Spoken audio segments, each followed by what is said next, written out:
Official stories کے معزز ناظرین، السلام علیکم ورحمۃ اللہ۔ ہم نے ایک نیا سلسلہ ہمارے ہیروز کے نام سے شروع کیا ہے۔ آج کا ہمارا ہیرو خوارزم شاہ کا شعر سلطان جلال الدین خوارزم شاہ ہے۔ ضلع اٹک میں دریائے سندھ کے کنارے ایک علاقہ ہے جسے باغ نیلاب کے نام سے جانا جاتا ہے۔ نیلاب کے ایک طرف تو دریائے سندھ کا ساحل ہے اور دوسری طرف پہاڑی سلسلہ۔ قریب ہی دریائے کابل اور دریائے سندھ کا سنگم ہوتا ہے۔ پہاڑی سلسلے اور ساحل کے درمیان وسیع و عریض میدان ہے۔ نیلاب اسی میدان کا تاریخی نام ہے۔ 24 نومبر 2021 بروز بدھ دن کا آخری پہر ہے۔ نیلاب کا میدان لاشوں سے اٹھا پڑا ہے۔ ہر سمت انسانی اعضاء ڈیریوں کی صورت میں نظر آ رہے ہیں۔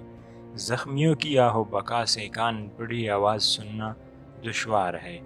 آسمان پر منڈلاتے گدوں کے غول، جگہ جگہ گھومتے بغیر سواروں کے گھوڑے کے جن کے سوار قتل ہو چکے ہیں، بکھری ہوئی شمشیری اور ڈالیں اس بات کی گواہی دیتی ہیں کہ تاریخ اسلام کا ایک عظیم و شان معرکہ آج اس میدان میں پیش آیا۔ مگر یہ معرکہ ابھی ختم نہیں ہوا۔ ساحل کے ساتھ جہاں پہاڑی سلسلہ ختم ہوتا ہے، وہاں بھی شمشیریں میان سے باہر ہیں۔ گھوڑے پر سوار ایک آہن پوش جوان مرد اب بھی دشمن سے مد مقابل ہیں۔ شمشیرزنی کا مقابلہ جاری ہے۔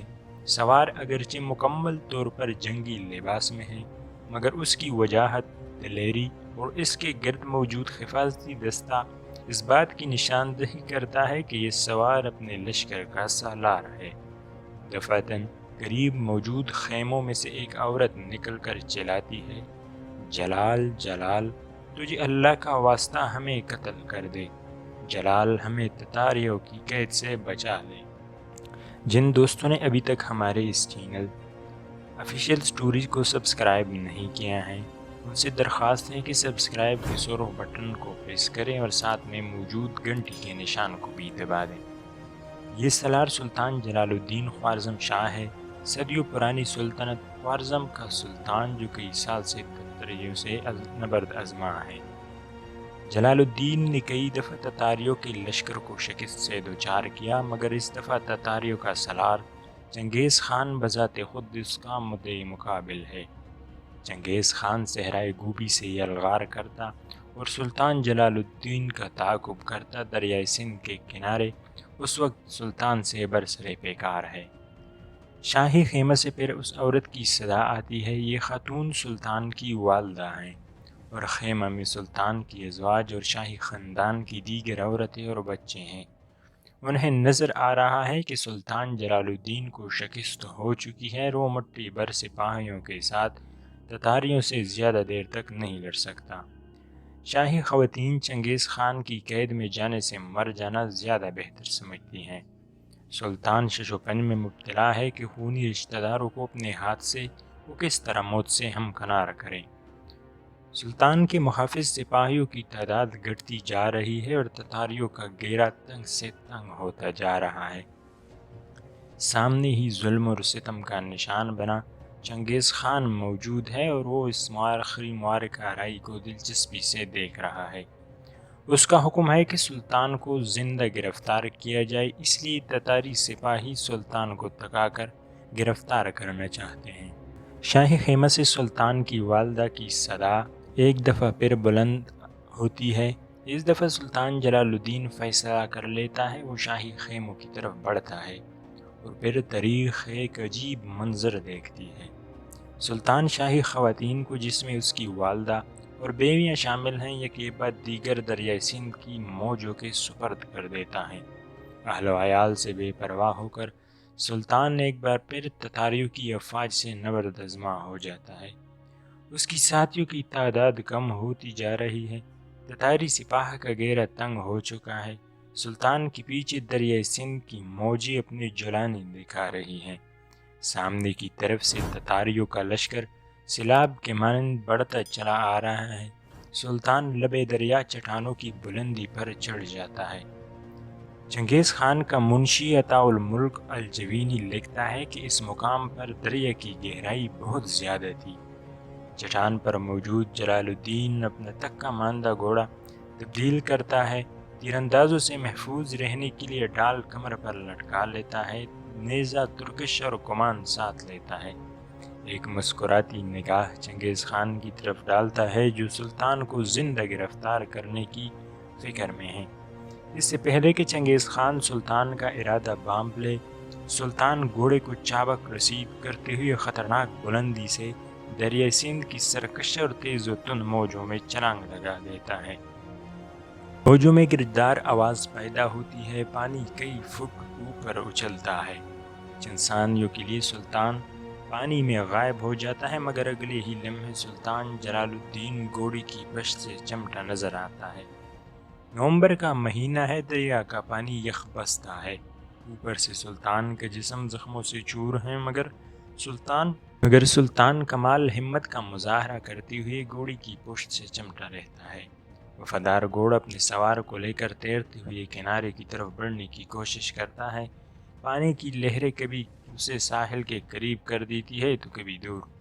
لہروں سے لڑتی ہوئی آخرکار سلطان کا گھوڑا دوسرے کنارے پر پہنچنے میں کامیاب ہو جاتا ہے۔ کنارے پر پہنچ کر سلطان اپنا نیزہ زمین پر گاڑ دیتا ہے اور ایک نگاہ دوسرے کنارے پر موجود فاتح مگر بے بس چنگیز خان کے چہرے پر ڈالتے ہوئے کہا بلند کرتا ہے۔ وہ چنگیز خان جس کا نام ظلم و ستم کی علامت ہے، جس کے کان چیخے اور آہیں سننے کے عادی ہیں، وہ جس سلطان کی موت کی تمنا لیے دریائے سندھ تک کا سفر کر کے آیا ہے، وہ سلطان اس کی آنکھوں میں آنکھیں ڈالے کہا لگا رہا ہے۔ عجیب منظر ہے، انسانی کھوپڑیوں کی مینار بنانے کے شوقین چنگیز خان شاید اس سے پہلے اتنا بے بس کبھی نہ ہوا ہو۔ جنگ جیت کر بھی وہ سلطان پر قابو پانے میں ناکام رہا ہے، اور سلطان دریا کے دوسرے کنارے پر بیٹا کہا لگا رہا ہے۔ چنگیز خان کے منہ سے بے ساختہ نکلتا ہے، بیٹا ہو تو ایسا ہو۔ وہ باپ بڑا خوش قسمت ہے کہ جس کا بیٹا اتنا بہادر ہے۔ چنگیز خان کے یہ جملے اس کے منشی الجوینی اور علامہ ابن خلدون نے اپنی تصنیف میں قلم بند کیے ہیں۔ چند جوشیلے سردار چنگیز خان سے دریا تیر کر عبور کرنے کی اجازت طلب کرتے ہیں، مگر دریا کی تیزی دیکھتے ہوئے چنگیز خان انہیں منع کر دیتا ہے۔ سلطان جلال الدین وہ جوان مرد ہے کہ جس نے منگولیا سے اٹھنے والے تتاری سیلاب کے آگے بند باندھنے کی کوشش کی۔